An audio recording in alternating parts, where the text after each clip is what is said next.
Assalamualaikum warahmatullahi wabarakatuh. Perkenalkan, saya Muhammad Iqbal Mapease. Saya Rahmat Alamsyah.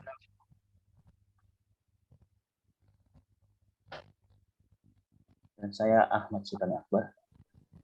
Di sini kita akan mempresentasikan tentang sistem informasi manajemen. Yang pertama, sistem operasional. Data pada tingkat operasional sangat luas dan rutin, jarang berubah karena berasal dari sumber input yang tetap dan mengikuti prosedur operasi standar (SOP). SOP adalah prosedur yang didefinisikan dengan jelas dan wajib diikuti tanpa penyimpangan untuk menyelesaikan suatu proses atau fungsi.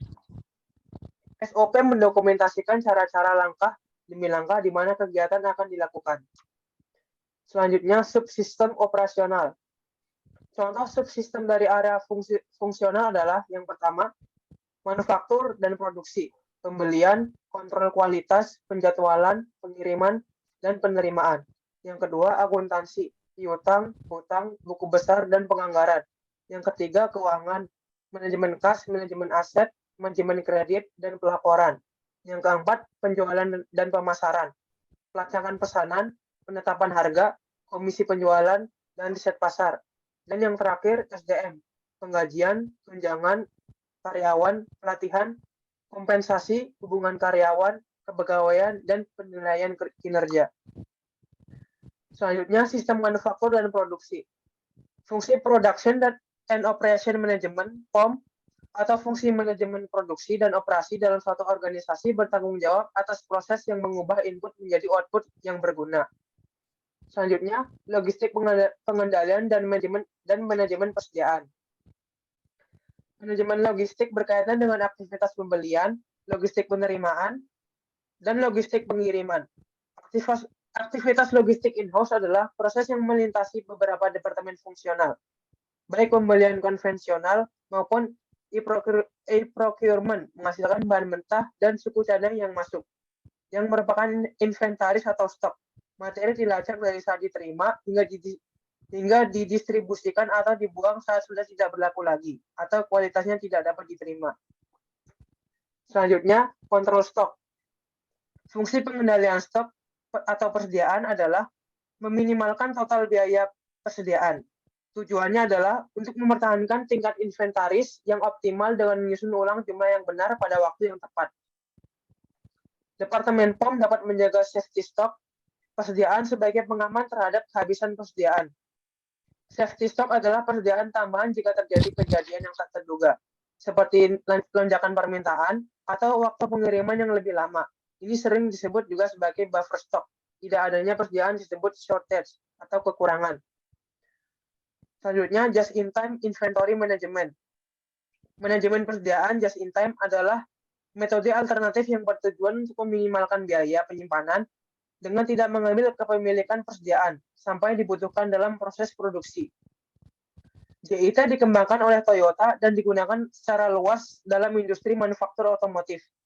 Misalnya, jika suku cadang dan subrakitan tiba di workshop, tepat pada saat dibutuhkan, tidak perlu menyimpan inventaris, tidak ada penundaan dalam produksi, dan tidak ada fasilitas produksi yang menganggur atau pekerja yang kurang dimanfaatkan. Asalkan suku cadang dan subrakitan tiba sesuai jadwal dan dalam kondisi yang dapat digunakan. Selanjutnya, sistem penjualan dan pemasaran. Secara umum, sistem penjualan dan pemasaran mendukung riset pasar, mendapatkan produk dan layanan kepada pelanggan, dan menanggapi kebutuhan pelanggan. Sistem informasi pemasaran memiliki banyak komponen seperti penjualan, penelitian, intelijen, laporan, pengadaan, logistik, dan pengiriman. Interoperabilitas meningkatkan kekuatan dan kehadiran pasar. Data-driven marketing. Fokusnya adalah pada pemasaran berbasis fakta dan data-driven. Teknologi data warehouse dan data mining adalah metode utama untuk pemasaran berbasis data. Mereka terdiri dari orang, peralatan, dan prosedur untuk mengumpulkan, menyortir, menganalisis, mengevaluasi, dan mendistribusikan data yang relevan. Tepat waktu, lengkap, dan akurat untuk digunakan oleh pembuat keputusan pemasaran guna meningkatkan perencanaan, implementasi, dan kontrol pemasaran mereka. Sistem akuntansi dan keuangan. Audit yang pertama, audit sistem informasi.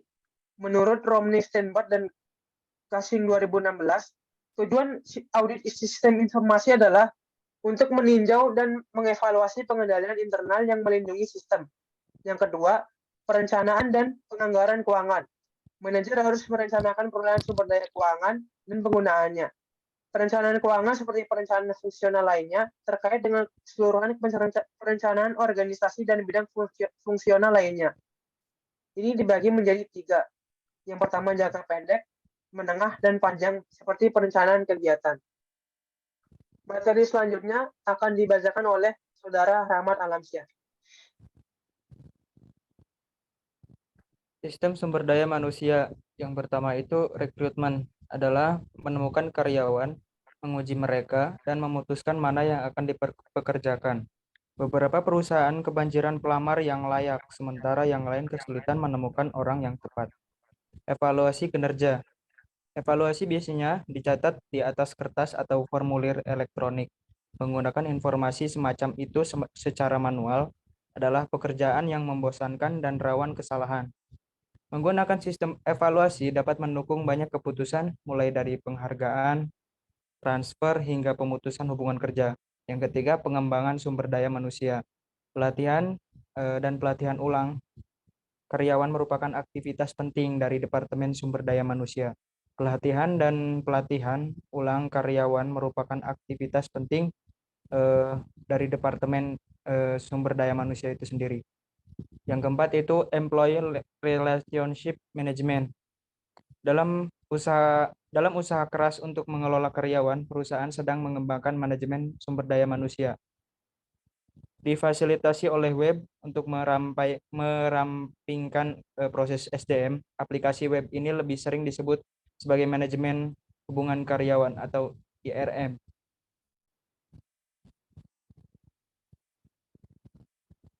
Strategi TI. Rencana strategi TI harus dibuat dalam konteks strategi bisnis yang perlu didukung, namun perencanaan TI tidak selalu demikian. Strategi TI memerlukan analisis SWOT, strength, weakness, opportunity, dan threats. Analisa dengan wawasan ke depan untuk mempersiapkan masa depan, bahkan bagaimana bereaksi terhadap krisis. Implementasi TI juga membutuhkan infrastruktur TI yang baru dan menggabungkan beberapa sistem yang berbeda yang dapat memakan waktu bertahun-tahun.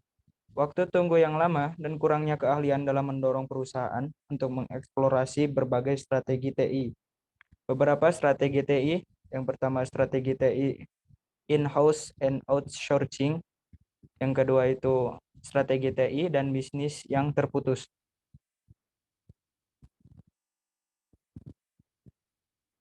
Perusahaan dan tata kelola TI.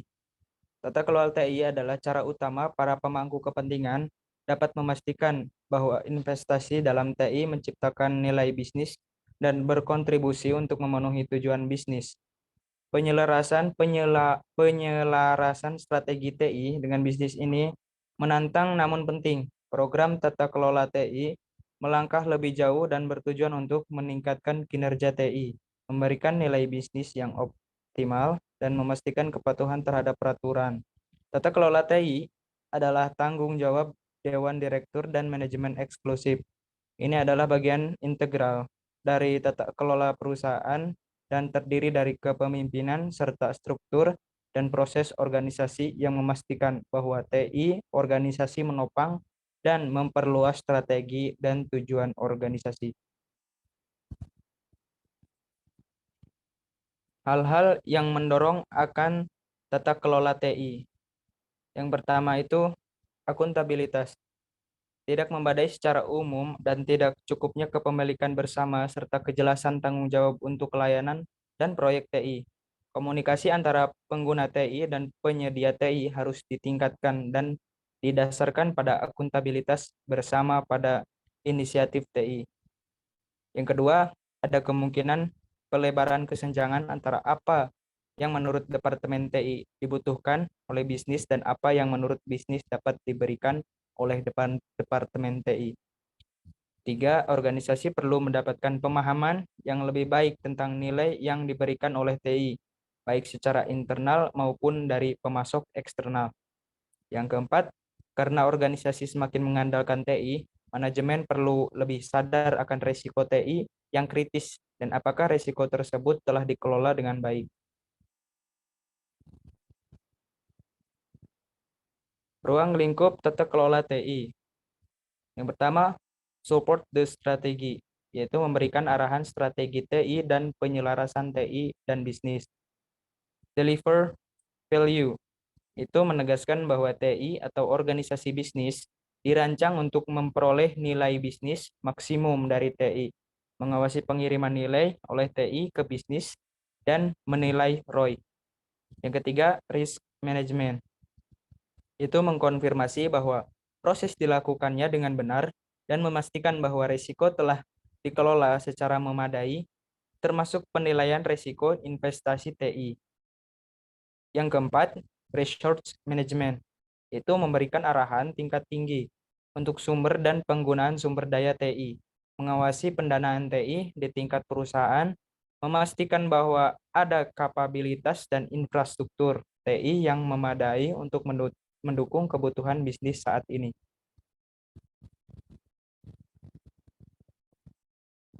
Pengembangan sistem dan perubahan organisasi. Teknologi sistem informasi dapat mendorong berbagai perubahan organisasi. Contoh perubahan struktural organisasi yang dimungkinkan oleh teknologi informasi yang masing-masing membawa risiko dan imbalan yang berbeda. Yang pertama, automation adalah salah satu bentuk perubahan organisasi yang paling umum. Karena sistem informasi, aplikasi pertama yang membantu karyawan dalam melakukan tugas mereka secara lebih efisien dan efektif. Misalnya menghitung gaji dan membuat daftar gaji karyawan. Yang kedua,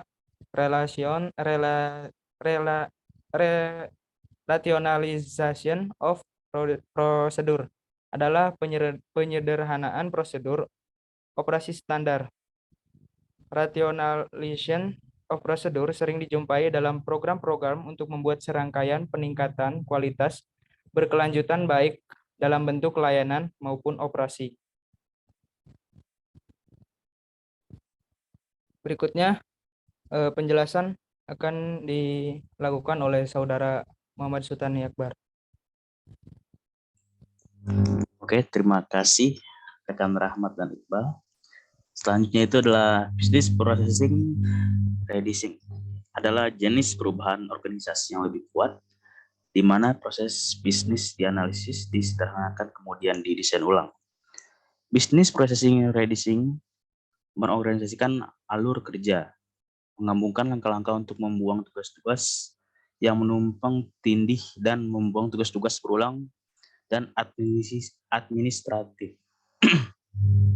Untuk membantu mengolah perubahan ini, organisasi bisa menggunakan Business Process Management atau BPM. BPM adalah menyediakan berbagai alat yang metodologi untuk memproses yang ada, merancang proses baru, dan mengoptimalkan proses tersebut.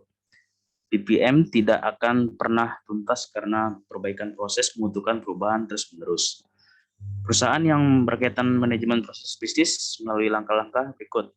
Yang pertama adalah identify process for change. Yang kedua, analysis, extending processing. 3, design the new process. 4, implement the new process.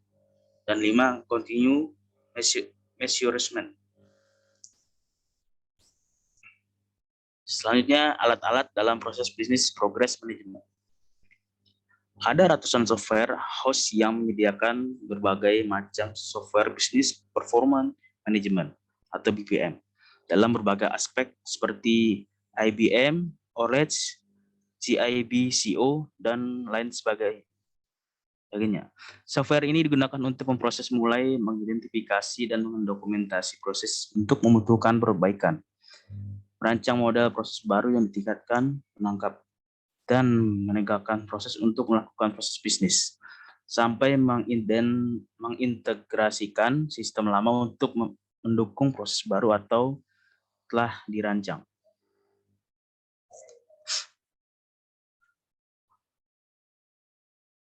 Selanjutnya, metodologi pengembangan sistem. Metode untuk menghasilkan solusi sistem informasi disebut metode pengembangan sistem. Metode tertua untuk mengembangkan sistem adalah software development life cycle. Ada berbagai kegiatan yang terjadi pada saat pendekatan pengembangan sistem. Kegiatan ini terdiri dari sistem investigation, sistem analysis, sistem design, programming, testing, implementation, operation, and maintenance. Pendekatan alternatif dalam membangun sistem, organisasi mempunyai masalah yang berbeda-beda, sehingga membutuhkan sistem informasi yang berbeda dalam ukuran dan kompleksitas teknologi yang akan digunakan. Salah satu pendekatan pengembangan sistem yang telah dikembangkan untuk menangani perbedaan ini seperti prototype and user development, application package. Selanjutnya, pendekatan baru pengembangan sistem. Dalam lingkungan era digital sekarang ini, organisasi harus dapat menambah, mengubah, dan mengistirahatkan kemampuan teknologi yang mereka sangat cepat untuk menanggapi peluang baru. Beberapa teknologi yang sering digunakan sebagai berikut. Yang pertama, ada Rapid Application Development atau RID. Yang kedua, Angel Development. Yang ketiga, Component Based Development. Yang keempat, ada Web Service and Service Oriented Computing.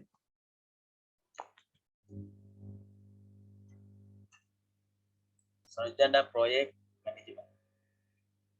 Pertama, ada perbedaan dalam operasi. Operasi adalah pekerjaan yang berulang, sedangkan proyek adalah pekerjaan yang bersifat sementara.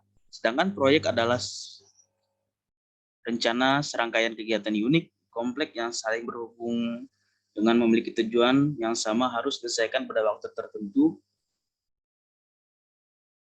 sesuai dengan dihasilkan, kemudian anggaran sesuai spesifikasi secara akan yang telah disepakati. Saja adalah kegagalan proyek. Tanpa manajemen yang baik, sebuah proyek pengembangan sistem membutuhkan waktu yang sangat lama. Misalkan yang paling sering melebihkan anggaran yang dialokasikan. Sistem informasi dan kualitasnya mungkin tidak mampu menunjukkan manfaat apapun untuk organisasi. Selanjutnya adalah manajemen proyek. Kegiatan manajemen proyek meliputi perencanaan, pekerjaan, penilaian risiko, memperkirakan sumber daya yang dibutuhkan untuk menyelesaikan pekerjaan, perorganisasian pekerjaan, memperoleh sumber daya sumber daya manusia dan material, penugasan pekerjaan, kegiatan penyerahan, pengendalian pelaksanaan proyek, pelaporan kemajuan, dan penganalisan hasil. 5 variabel yang menyangkut manajemen proyek yaitu scope, time, cost, quality, and risk. Mengelola risiko proyek. Yang pertama, dimensi risiko proyek. Tingkat risiko proyek dipengaruhi oleh ukuran proyek, struktur proyek, dan tingkat keahlian teknis dari staf sistem informasi dan sistem proyek. Faktor-faktor yang menentukan risiko proyek antara lain, ukuran proyek semakin besar, pula risikonya.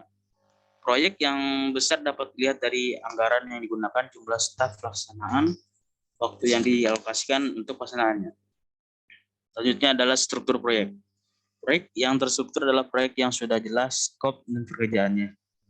Kebutuhan bisnis yang jelas untuk sederhana sehingga output dan proses dapat dengan mudah didefinisikan. Pengalaman teknologi. Proyek yang melibatkan penggunaan teknologi tinggi yang mutakhir akan lebih berisiko jika tim tidak familiar dengan peralatan keras, perangkat lunak, dan perangkat lunak aplikasi atau sistem perencanaan database yang dibutuhkan untuk proyek tersebut.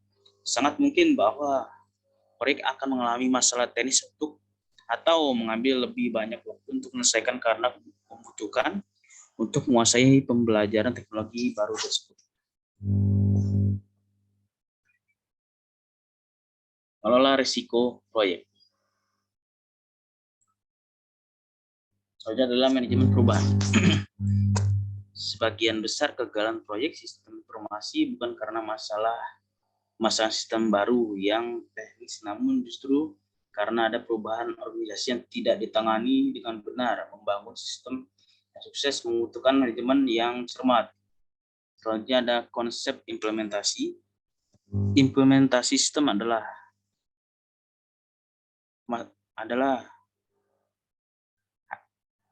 akan ada dampak dengan perubahan dan rutinitas kegiatan organisasi dan manajemen.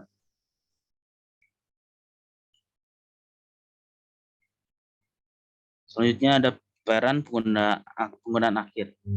Tingginya tingkat keterlibatan penggunaan dan dukungan manajemen sangat manfaat pada saat implementasi sistem. Ada dua manfaat: partisipasi penggunaan dan desain operasi sistem organisasi informasi. Dalam desain sistem, penggunaan akan memiliki lebih banyak kesempatan untuk membentukkan sistem sesuai dengan prioritas dan kebutuhan bisnis mereka, dan lebih banyak kesempatan untuk mengontrol hasilnya. Selanjutnya, penggunaan lebih cenderung untuk bereaksi positif terhadap sistem saat sudah selesai karena mereka memegang peran aktif dalam proses perubahan.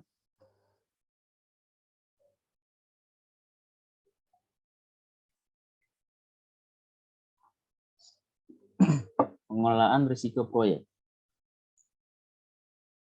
Selanjutnya yang E ini dukungan dan komitmen manajemen. Proyek sistem informasi mendapatkan dukungan dan komitmen dari manajemen yang berbagai tingkat akan dirasakan positif baik oleh pengguna maupun staf teknis. Kedua kelompok akan mempercayai bahwa partisipasi mereka dalam proses pengembangan akan menerima perhatian dan prioritas yang lebih tinggi. Dukungan manajemen juga memastikan bahwa proyek menerima dana dan sumber daya yang cukup untuk menjadi sukses. F. Pengendalian faktor-faktor risiko. Dalam proyek manajemen, tidak semua aspek proses implementasi dapat dengan mudah dikendalikan atau direncanakan. Langkah pertama dalam mengelola risiko adalah mengidentifikasi sifat tingkat risiko yang akan dihadapi proyek, terus implementer kemudian dapat menangani sistem proyek dengan alat yang pendekatan manajemen risiko sesuai level risiko. Yang G, peningkatan keterlibatan penggunaan dan asisten penggunaan. Penggunaan yang berbeda mungkin akan terpengaruh oleh sistemnya dengan cara yang berbeda. Perbedaan pengguna mungkin menyambut sistem baru karena membawa perubahan mereka anggap sebagai bermanfaat bagi mereka. Namun, orang lain mungkin menolak perubahan ini karena percaya perubahan akan merugikan kepentingan mereka. Oleh karena itu, strategi untuk mengatasi resistensi penggunaan termasuk partisipasi penggunaan untuk memperoleh komitmen serta untuk memperbaiki desain adalah dengan pelatihan kepada penggunaan, memberikan SK penunjukan dari manajemen, dan memberikan insentif bagi penggunaan yang bekerja sama.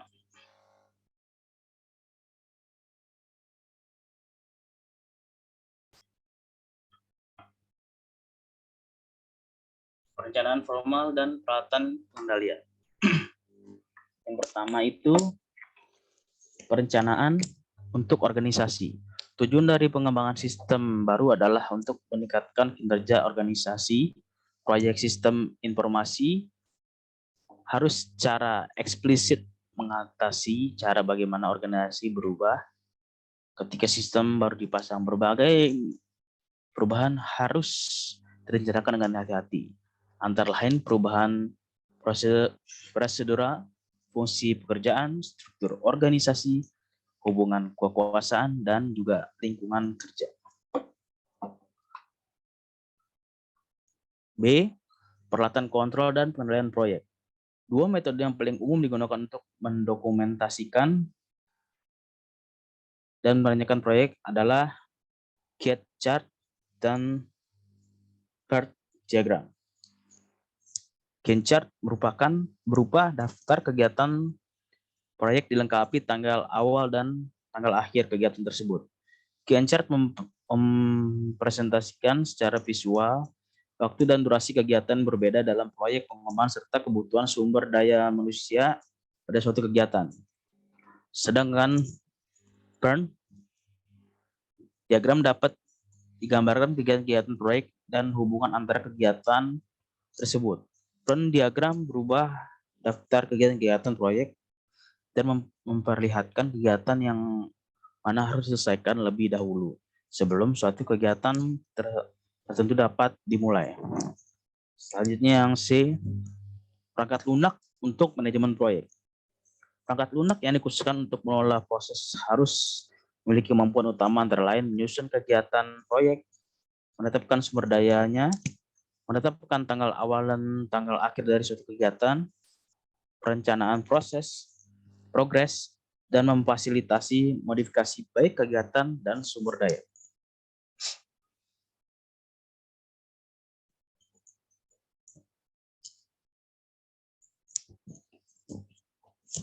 Next, rekan Iqbal.